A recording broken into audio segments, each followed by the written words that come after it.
Hey everybody, Shaun here at Gamescom 2012. I've got Dan Hay, executive producer on Far Cry 3, to talk to me about actually my experience playing through the game with basically no structure whatsoever.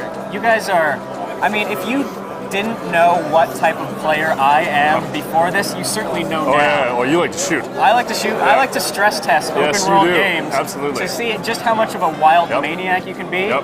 And I gotta say, I'm pretty impressed with just the amount of stuff you can do in Far Cry 3. Yeah, watching you play it's super fun to watch somebody get out there and say, okay, I'm gonna see if I can test this. How much immersive gameplay is there? What can I do with the animals? How much fire can I start? How much mayhem can I create? And then sit back and change their strategies and divide and conquer a little bit. It was really interesting to watch you play and to see the different types of personalities that are aimed to the game. And then they realize the depth, because this is just the connective tissue between the missions. Right. So it's about exploration, it's about discovery, it's about climbing up to the top of the tower, seeing the open world, all the points of interest. So what sort of different personalities are you seeing? Because obviously I'm like I said, I'm the maniac type. I was just driving around trying to run over as many things as I could, trying not to get killed by tigers.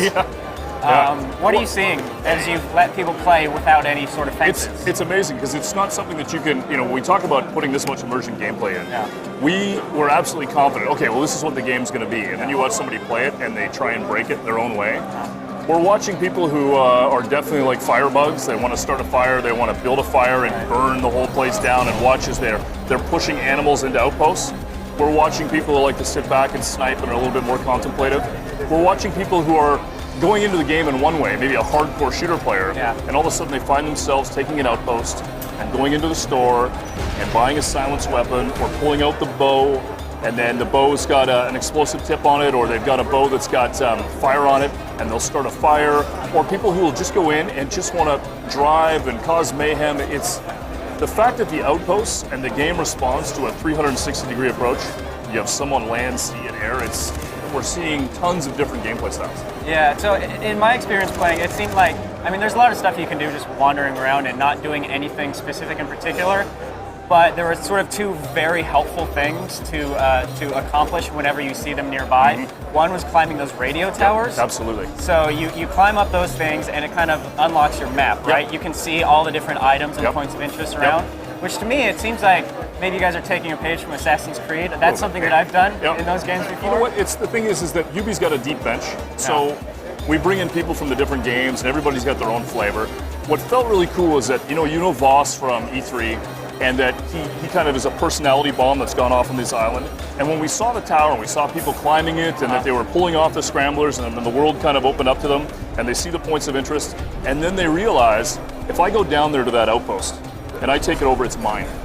And then I can use it as a fast travel hub to be able to go around the island and it sort of just choose how I want to attack. And watching you play it, I mean, you can do all of that. You can do quests. You go into an outpost, you find a quest. You saw the one with the two bears that are in the cave. I watched you freak out about that one pretty well. Yeah, so this is a fun quest that I should mention. I mean, is it a quest or is it more like a side objective? It's what you make of it. In your case, you were definitely going after those guys. What we wanted to do was make sure that there was a little vignette, a little story every time. Maybe you have to go and kill a guy, the guy with the yellow beret, and make sure that you're taking him out. Maybe you want to take out that space, and you got to do it with a knife.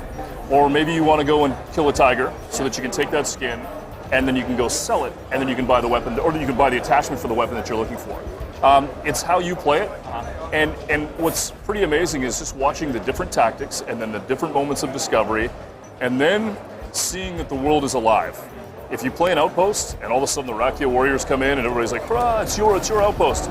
And then one civilian inadvertently kills one of the Rakia warriors, and you start a war on the island, it's crazy. Yeah, that's definitely something that caught my eye, just those sort of like weird random moments that can occur just out of the blue. Like at one point I was approaching an outpost, and that tiger was just sort of stalking me. And he had his eye on me, and I could see him out of the corner of my eye. I was like, I really hope that tiger doesn't come at me.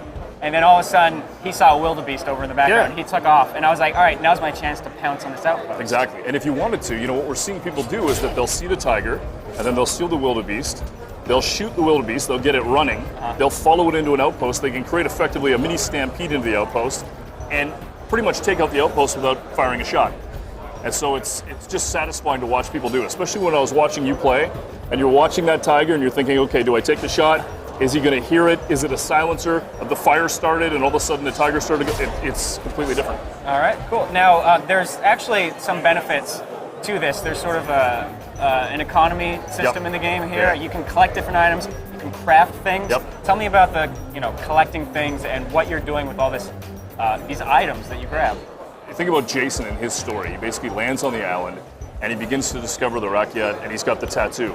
And what we really wanted people to be able to do was look down at that tattoo and realize just how much real estate there is on their arm and the different things they can collect.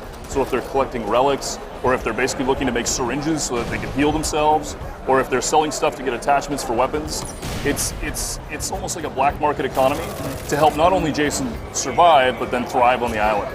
So you're playing for a while, you get a special attachment for your weapon, you've got a scope, you can see in the dark, you put a silencer on it, and all of a sudden you realize Jason has grown up. He started off as kind of the babe in the woods, and within a few hours of the game, he's able to not only survive, but he's able to kick a little ass.